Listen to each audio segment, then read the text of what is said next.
All right, let's dive into one of the weirdest, most brilliant, and honestly, most argued over poems ever written in English, John Donne's The Flea. It's this tiny little poem with a massive and pretty controversial argument right at its core. So the poem just throws us right into the scene. You've got a speaker telling a woman to look at a flea that has just bitten both of them. Right from the get-go, he's taking this tiny insect and making it the absolute centerpiece of his attempt to persuade her. It's a choice. And that's it, right? That's the whole wild question at the heart of this thing. How on earth can a blood-sucking pest become a convincing argument for intimacy? Well, the speaker's entire strategy depends on this. And to see how he even attempts to pull it off, we need to understand his main tool. He's using something scholars call a metaphysical conceit. Now, this isn't your everyday comparison. It's an elaborate, kind of shocking, and super intellectual argument that smashes together totally different ideas. In this case, you've got insects, religion, and romance all tangled up to create this dazzling, if not totally convincing, line of reasoning. So, how does he actually build this case? It's really a masterclass in rhetorical maneuvering. He's not just winging it, he's constructing his argument with the precision of a lawyer, one, let's say, logical step at a time. You can really break his persuasive attack down into three parts. First, he lays the foundation. Hey, the flea has already mixed our blood, so we're basically already united. Then he builds this kind of moral and religious fortress around it, calling the flea a sacred sanctuary. And then, and this is the really clever part, when she just destroys that sanctuary, he doesn't miss a beat. He pivots his entire logic to fit this new reality. And get this, he's not just making one argument. He's layering his appeals, almost like he's trying to overwhelm her. He treats the flea like it's Exhibit A in a court case. He wraps it up in the language of religion, comparing their three lives in one to the Holy Trinity and calling killing it a sacrilege. And of course, all of this is in service of his one erotic goal.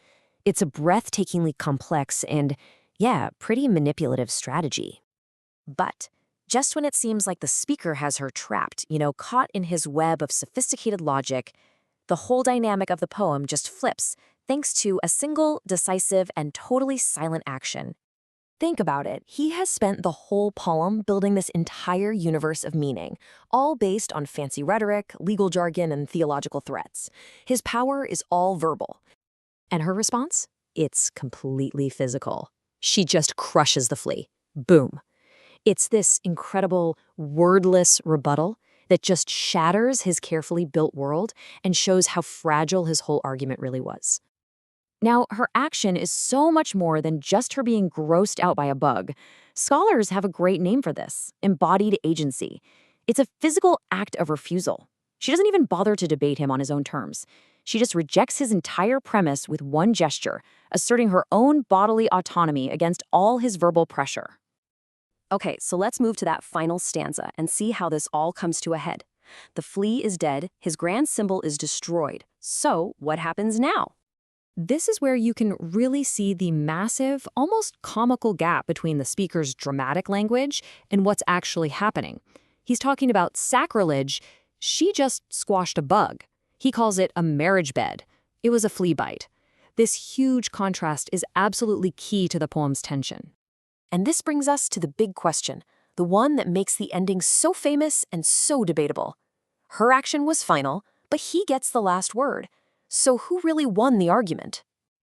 And there are two perfectly valid ways to read this. On one hand, you could say he's a rhetorical genius who masterfully pivots, turning her act of defiance into the final proof for his argument. But on the other hand, you could argue his entire case has just collapsed, and his last lines are just a desperate, face-saving attempt to regain control. The poem, well, it never tells us who's right. So why are we still talking about this bizarre 400-year-old poem about an insect? I mean, what is it that makes it continue to fascinate readers and scholars today? The Flea endures because it's so much more than just a clever pickup line. It's a whole drama packed into just a few stanzas. It stages this timeless contest between words and actions, between witty persuasion and, let's be real, manipulative coercion. And because it refuses to give us an easy answer, it forces us to wrestle with these big, complicated issues ourselves. And that's really the final provocative thought the poem leaves us chewing on. In a world that's just full of arguments and persuasion, Donne's tiny masterpiece asks a question that never gets old.